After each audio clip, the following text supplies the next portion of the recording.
Grace, mercy, and peace be unto you from God our Father and our Lord Jesus Christ. I want to welcome you to another amazing episode of Take Action.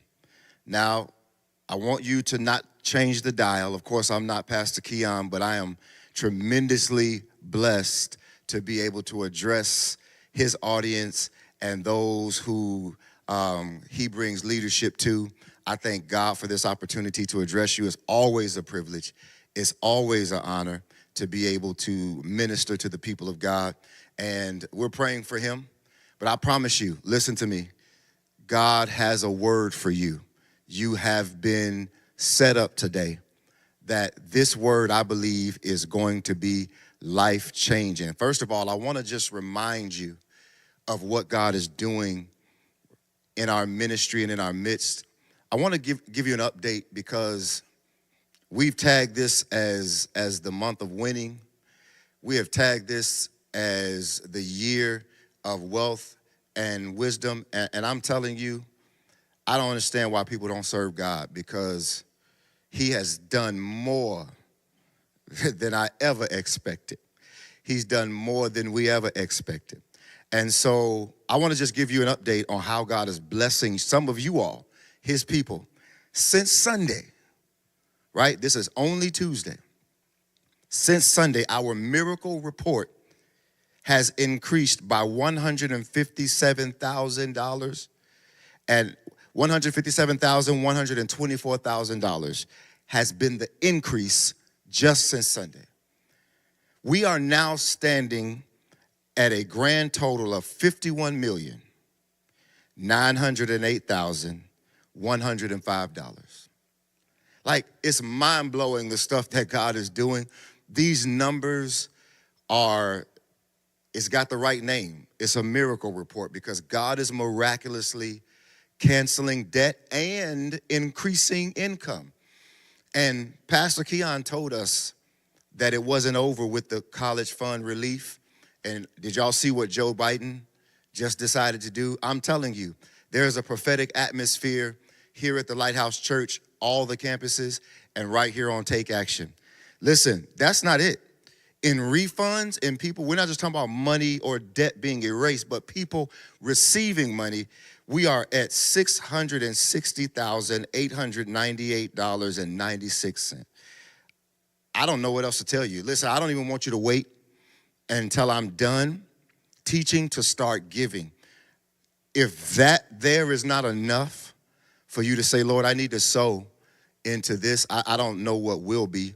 So I don't even want you to wait. I want you to start giving now.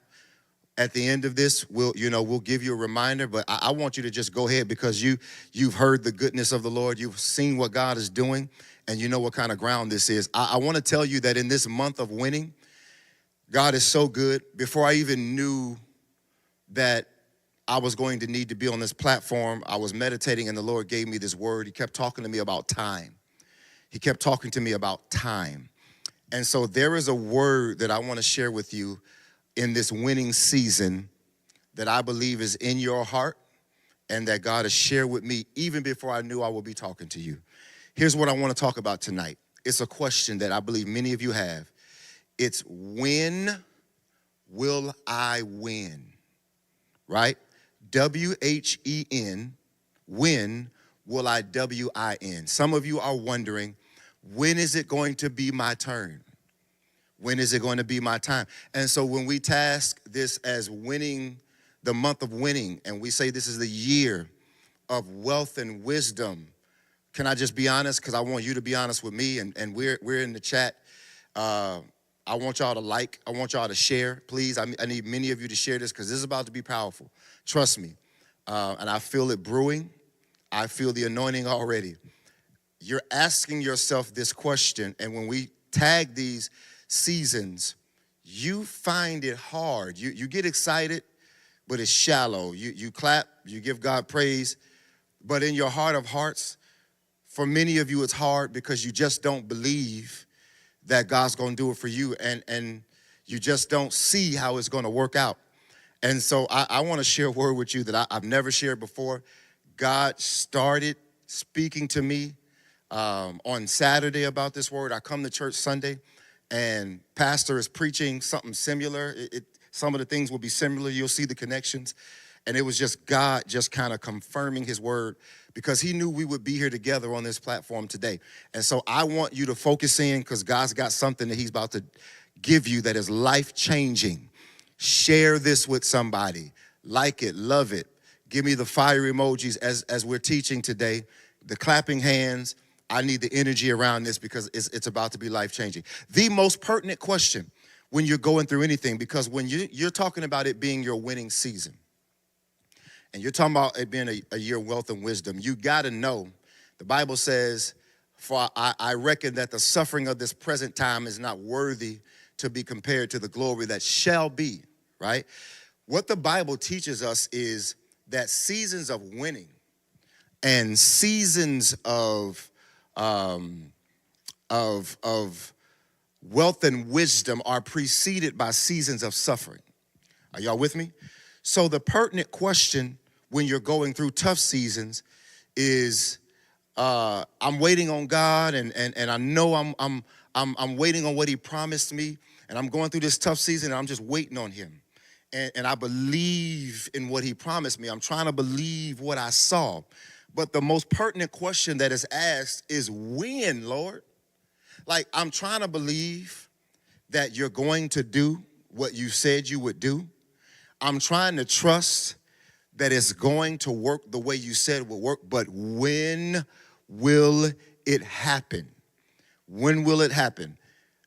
I know that the issue with many of us is the timing of God, because it is so hard sometimes to just wait on God.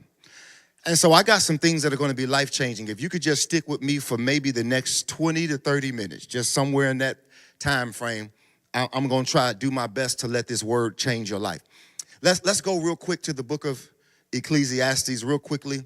Go there quickly. It probably is showing up on the screen. I want you to understand this. If you're asking God when it's going to happen, when am I going to win? I need you to understand this first thing. To everything, there is a season and a time. Now hear me, because we read the Bible too quick sometimes. The Bible is very purposeful. It says there is a season and a time for everything. It separates the two for a reason, because the word time in the original Hebrew, it suggests an event or an occasion, which means you can be in the season for something, but still waiting on the time for something. I need you to hear me, and I'm getting way too excited.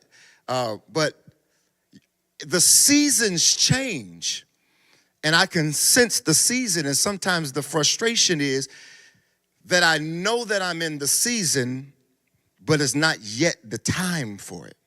And I want you to be encouraged tonight. Very early, I want to start with the encouragement and mingle the encouragement in with the teaching, because you can't be frustrated because you feel the season changing, but it has not come to your time yet.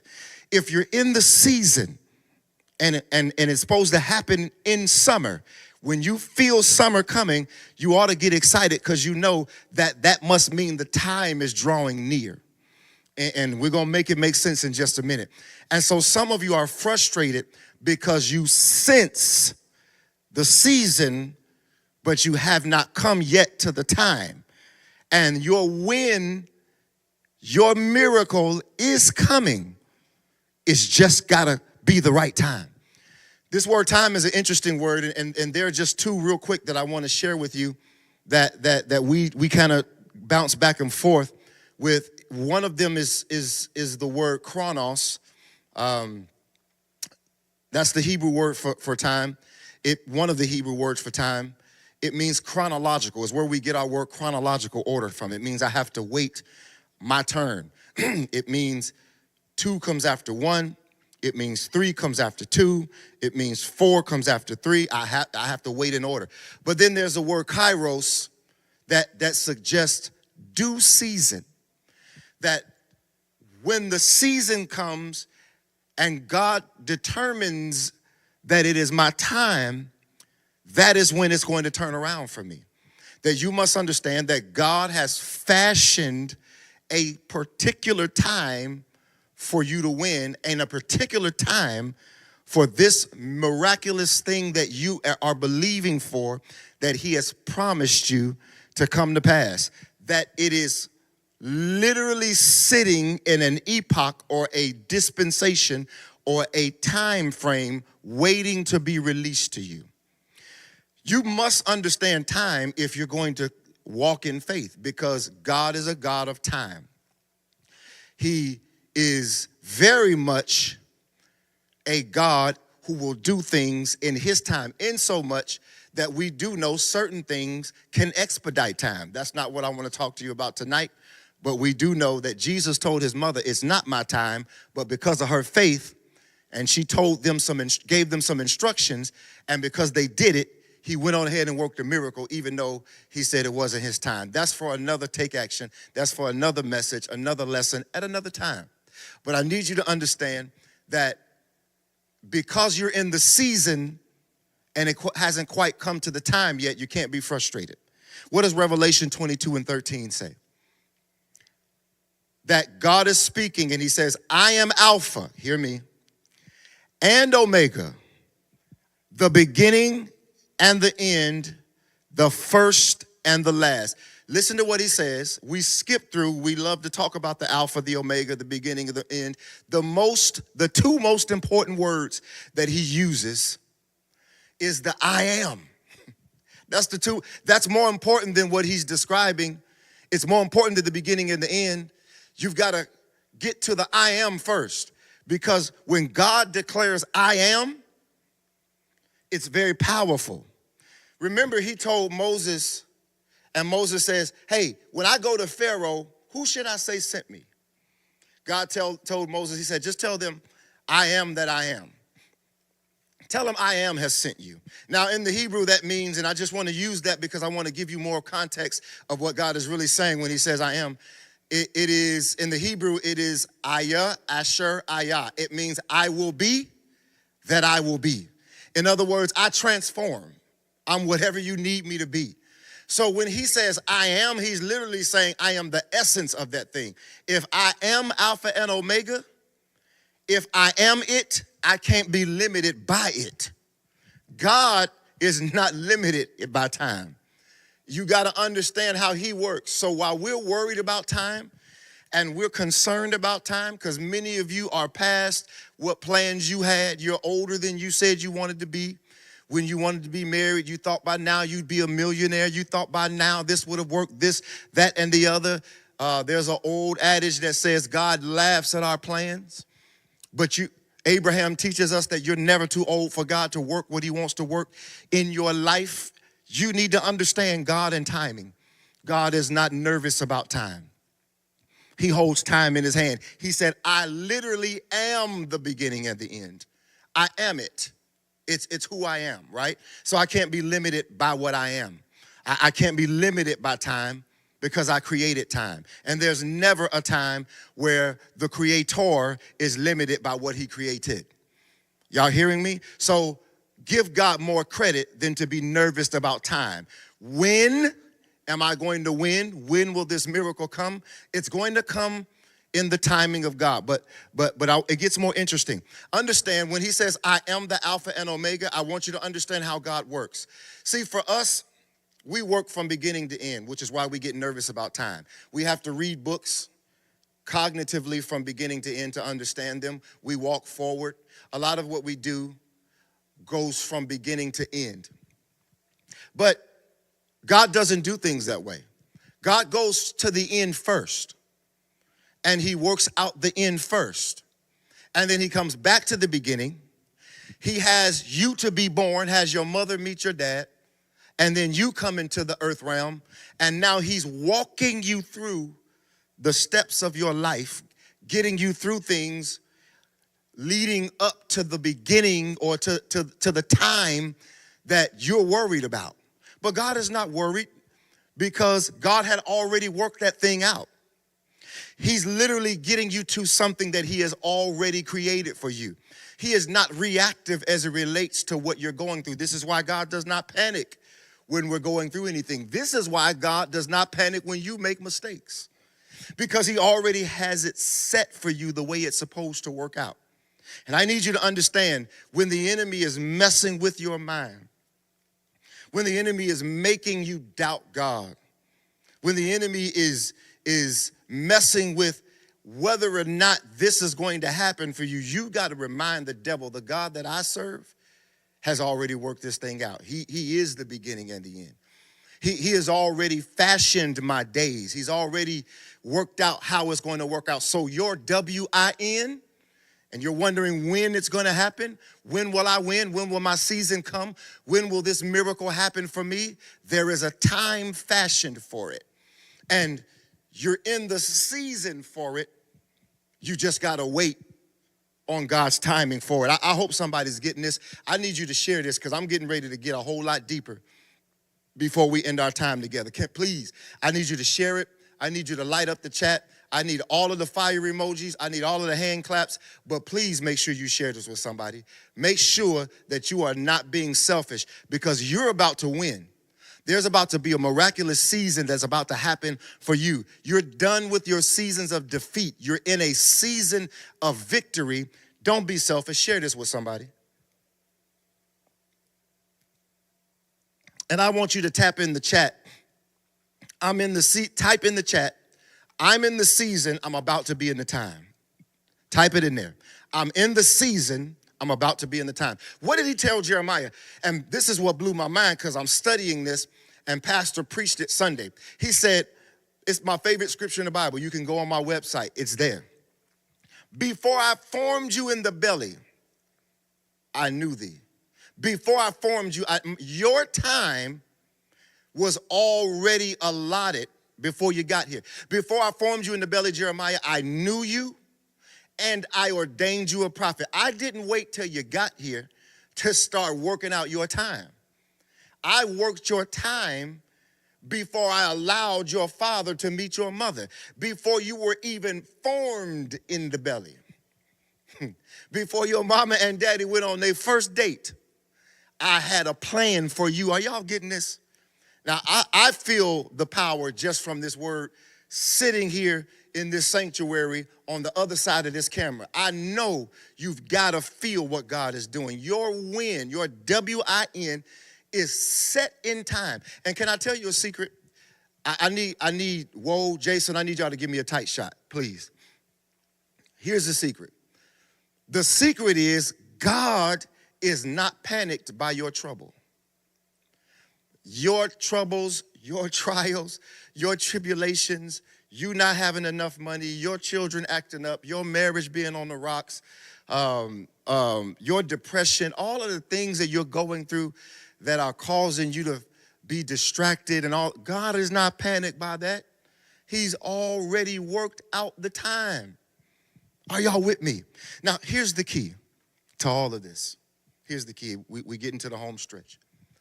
The key is you've got to understand the signs of the time. This is so important, and this is so revelatory. Hear me. You must see the signs of the time. The reason why you have the same attitude you have and you're panicked over when it's going to happen is because you're not paying attention to the signs. Signs are so important. God, hear me, works very, very heavily in signs. I want the Holy Spirit to start to minister now. This is very serious. I want the Spirit of God to start ministering to you now. God, I'm asking that you would begin to touch your people and let them focus in right now, because I need you to understand that the God that we serve works in seasons, but there will always be signs that the season and the time is on the way. What does Mark chapter 16 say? Really quickly. It should be on the screen for you. He says, and these signs shall follow them that believe. In my name, they shall cast out devils. They shall speak with new tongues. They shall take up serpents, and if they drink any deadly thing, it shall not hurt them. They shall lay hands on the sick, and they shall recover. These signs shall follow them that believe. Understand that the word sign there in the original Greek language, it is meant to be a token, or hear me, a mark. In other words, it marks that something else is coming. So we think that the miracles are the fact that we're casting out devils, or the fact that we are speaking in new tongues, or the fact that because you can drink a deadly thing, it's not going to harm you. But what God is teaching us is that miracles are distinctly separate and a little different than signs. Signs are indicators that miracles are coming, that your season is coming. If I am looking to go shopping and I'm looking for a store, I'm looking for the sign that's going to mark where the store is.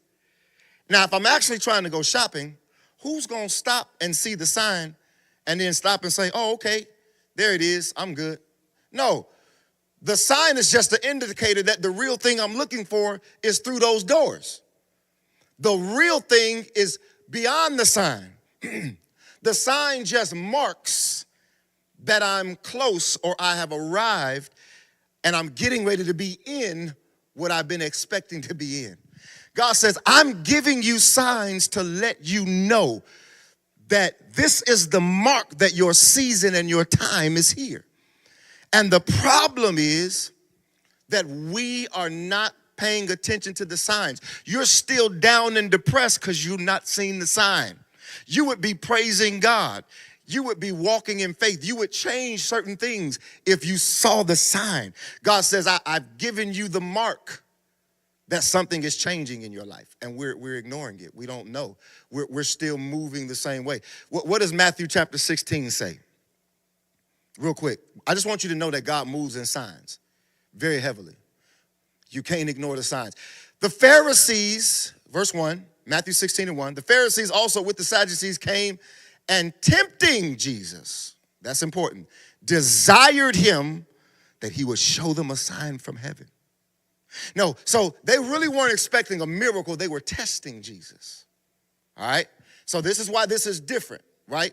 He answered and said unto them, when it's evening, you say it'll be fair weather, for the sky is red, and in the morning it will be foul weather today, for the sky is red and lowering. O ye hypocrites, you can discern the face of the sky, listen, but you cannot discern the signs of the times. So he has a problem with the fact that they can't discern the sign of what time it is. Jesus is clear. I expect you to be able to pay attention to my signs that I'm giving you. There's one of my favorite memes that is just hilarious to me, is somebody posted and said, I saw the red flags, but I thought it was a circus. In other words, I saw all the signs, but I ignored them, basically, is what that particular person is saying. And God is saying, I'm giving you every sign that I'm about to turn this season around for you.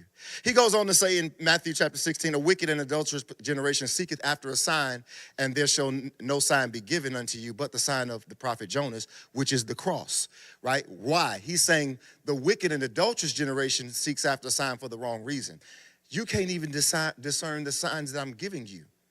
But now because you're testing me, you want to ask me for a sign. I've been giving you signs.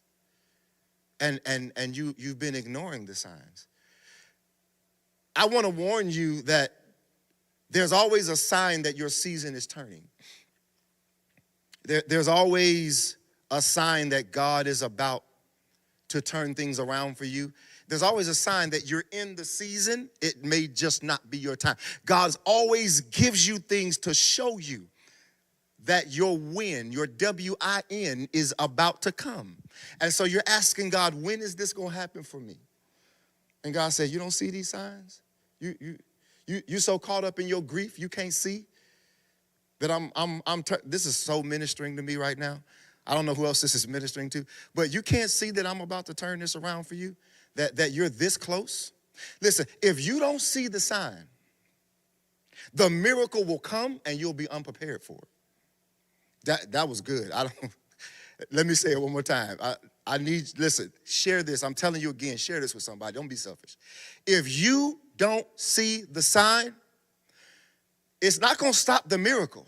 The miracle will come and you won't be ready for it. When I tell you to drop nets and you drop one net, you'll almost lose all the fish because you weren't prepared.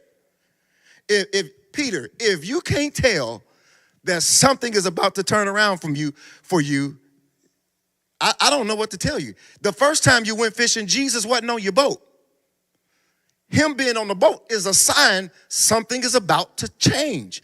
Something is about to shift. You're not prepared. You dropped one net, you almost lost everything. If you don't see the sign, then the miracle will come because he's going to keep his word.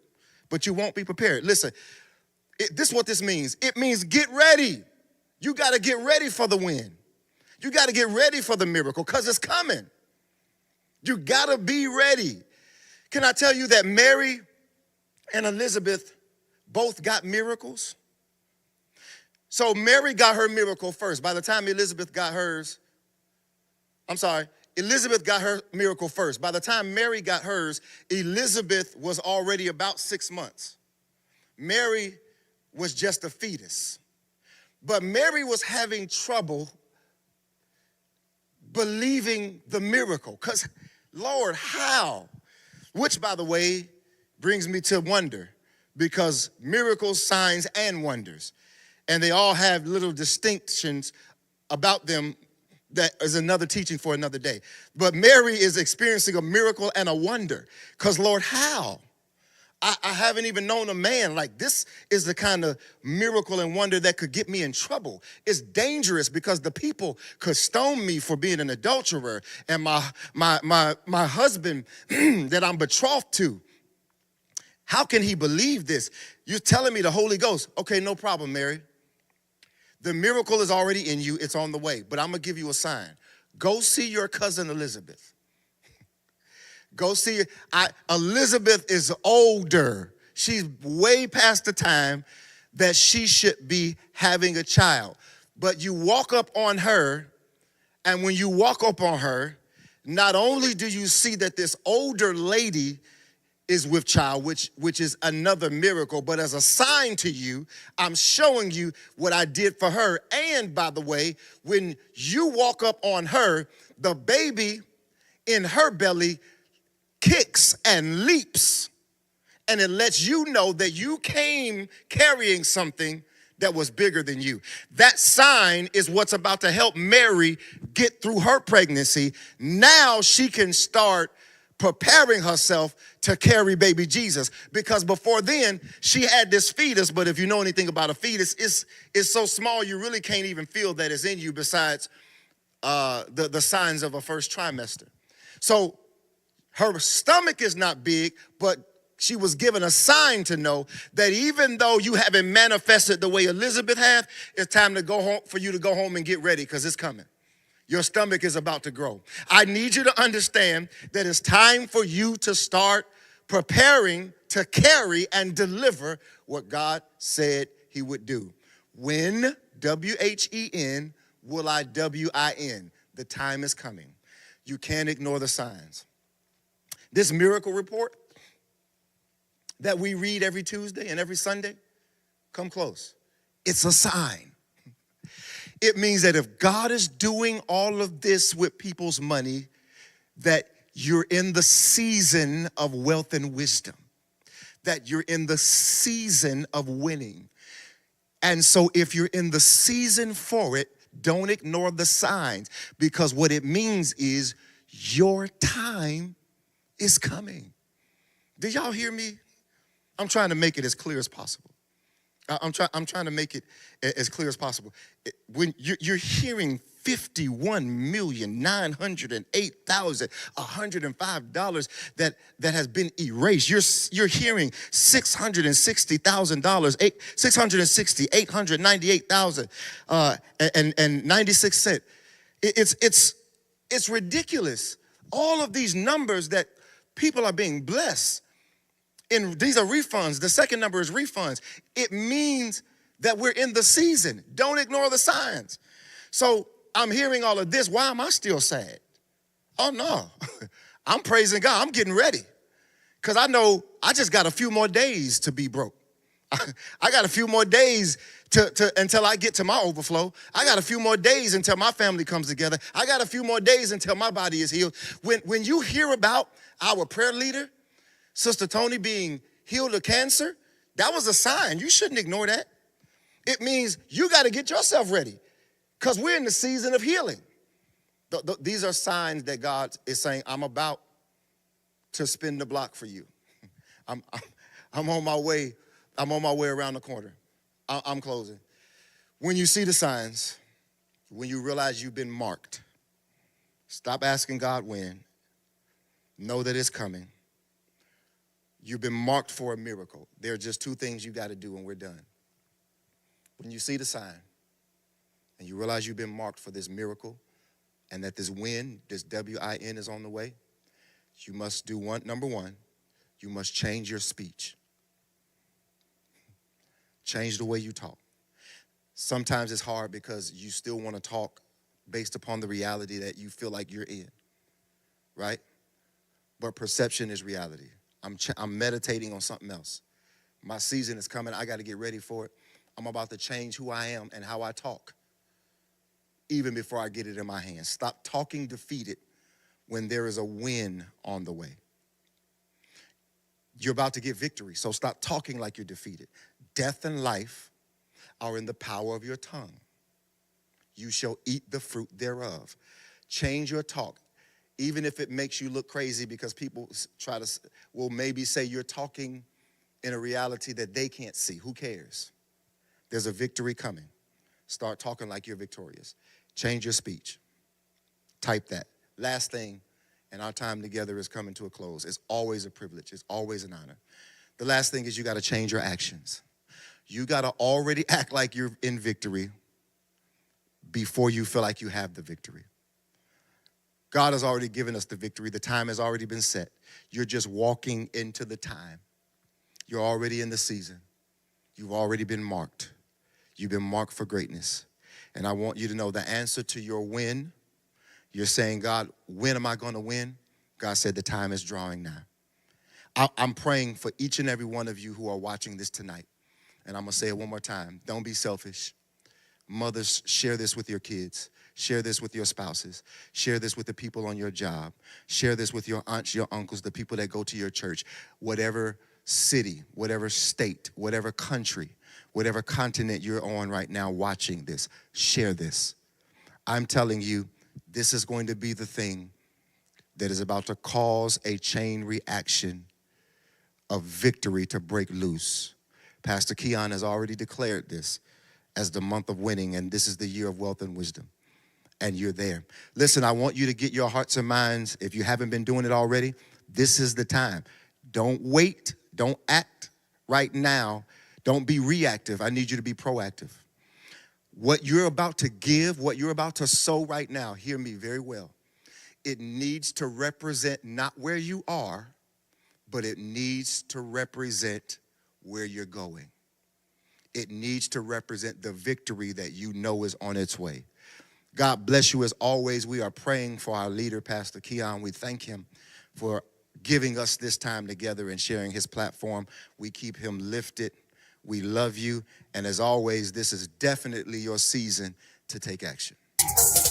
Hey everybody, my name is Pastor Keion Henderson. I am the founder of an organization called Take Action Now. People are always direct messaging me and texting me and saying, Pastor, what are you doing? How can I be a part of what you're doing? And I know everybody doesn't want to be a part of the local church, but what if I told you I had a way for you to partner with me so that we can affect change throughout the world?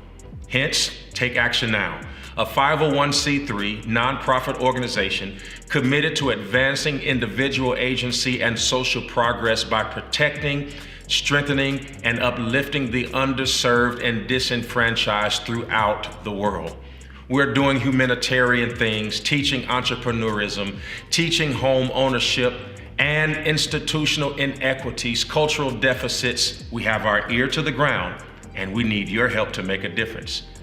whether it is making a sizable donation to the estate of a young woman who lost her battle with cancer via the internet, and we were able to make a difference there, or whether it is in a underserved community in the Caribbean islands where the children were playing amidst rocks and glass, and we came in and broke ground recently on a park so that athletes and cheerleaders and young people in that community can have a safe place to stir up the gift inside of them.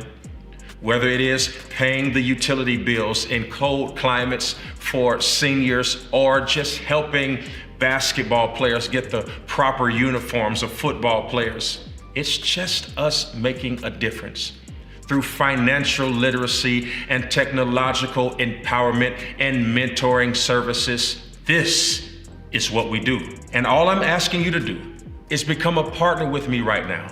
And I want you to go visit takeactionnow.org. Don't put off for tomorrow what you can do today.